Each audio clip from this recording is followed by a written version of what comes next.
I need to start work on my Beetle.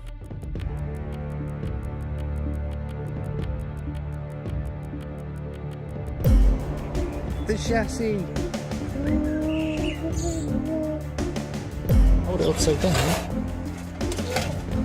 It does not fall to bits. You're very slowly getting there.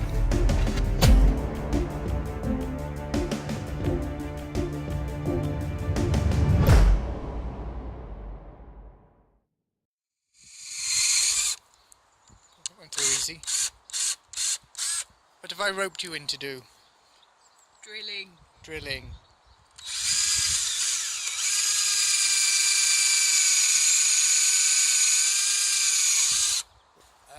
Using a pallet is a good way to test robots too, like to tie them down.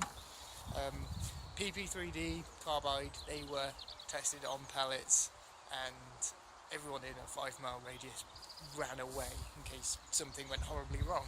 I'm doing the same thing, except I'm doing it on a smaller scale. So, well, that's the size of the motor I'm using. I'm not taking any risks, but we're going to test that motor and I'll show you how that works out in just a second. We're hitting a wheel of doom. Is it recording at the moment? Yes, it's recording right now. Here we go. Am I going to die? Yes. Go on. It's not gripped. Oh. Is it? It works.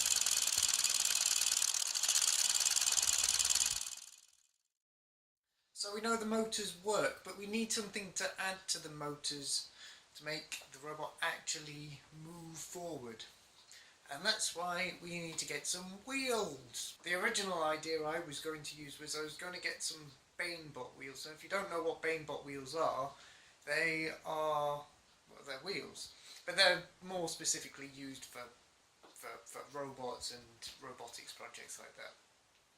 You don't really see them on RC cars. Well, I haven't seen them on RC cars. I've just purely seen them on essentially ant weights, beetle weights. But the thing is that they can get a bit expensive, and I want to keep costs down.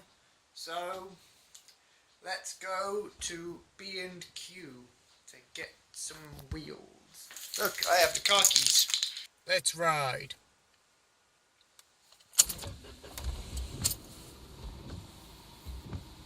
They could have been smoother. Oops. So here we go. Here is the wheels I've got. It's one of these. They are from B&Q. They cost about £1.80 or something. The only thing is that the shaft is a little bit too small for that hole, but we can sort that out at another time. They seem alright, they're quite grippy. Proof will be in the pudding, won't it?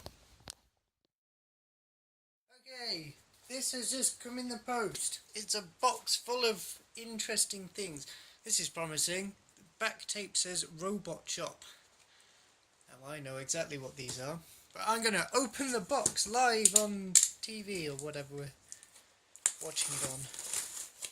Look at all this padding. Look, it's a massive box. Don't need it. It's a bag of chips. No, it's not. It's some wheel hub mounts. It says Universal Aluminium Mounting Hub, and they are used for these, the motors. Oh, it fits perfectly. Ah, it's so fiddly. It's going in. Should flat wind to the motor. Yeah, there we go. That is one. It's sturdy as well. It's quite tough on there.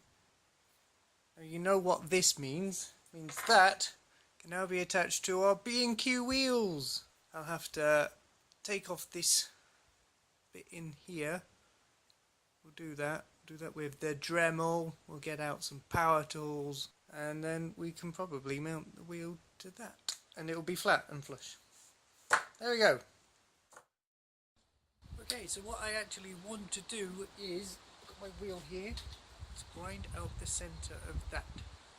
we are safety conscious. Goggles, air filters because plastic is highly toxic, and some gloves somewhere. Safety first.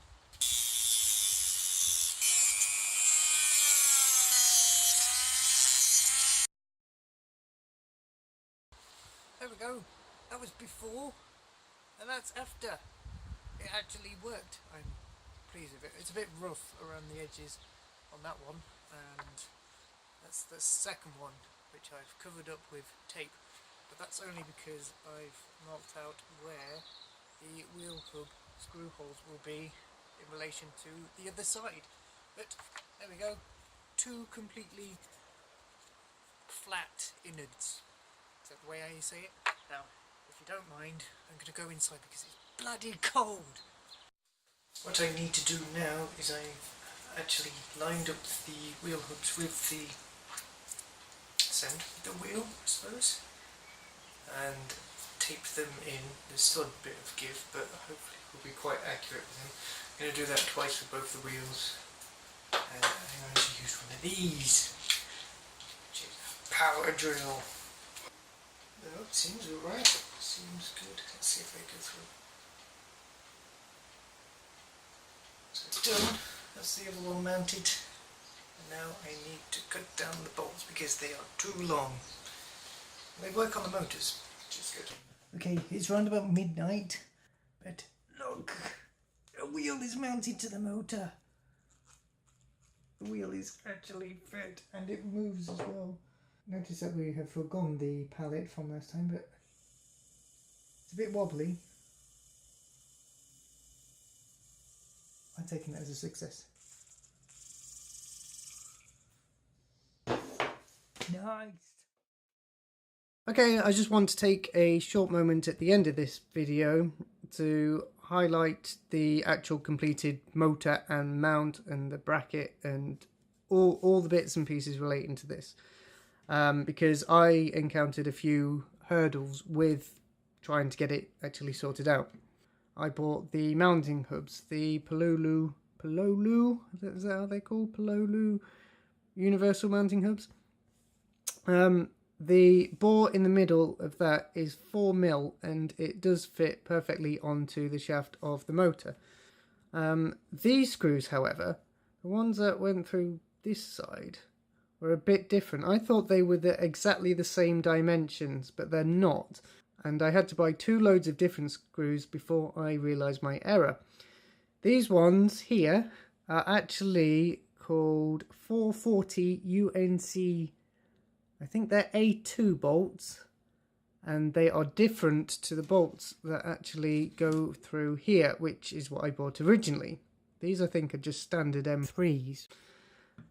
And it had something to do with the bore in the actual screw on the inside of these. But once I found out, then I knew I was going in the right direction. I did buy the wrong length ones, and so that's why they are a bit dodgy in the... See, look, that's still got a bit left on it. I had to basically Dremel them off, saw them off.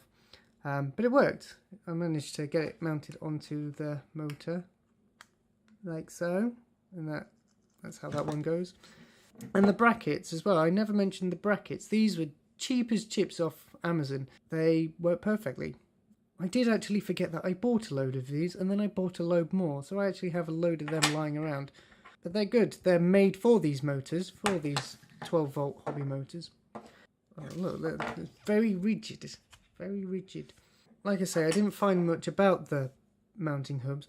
Like I have said, I was going to go with the Bainbot wheels, but the snap rings I thought were a bit too tedious, as well as being very expensive. But I found these ones on eBay for like £6. Postage was very expensive because it came from France, I believe, so it ended up costing me around about 12. For 2 of these, very, very pricey, but very durable. Something that I wanted to highlight because I couldn't find any information on it, or very little information, should I say, and I had to make a few mistakes. So if I at least help one person, then power to me. And next time we will see how they actually work when they're added to a chassis, because we haven't done any electronics at all up until this point. Well, I have. Just not in the narrative of this video.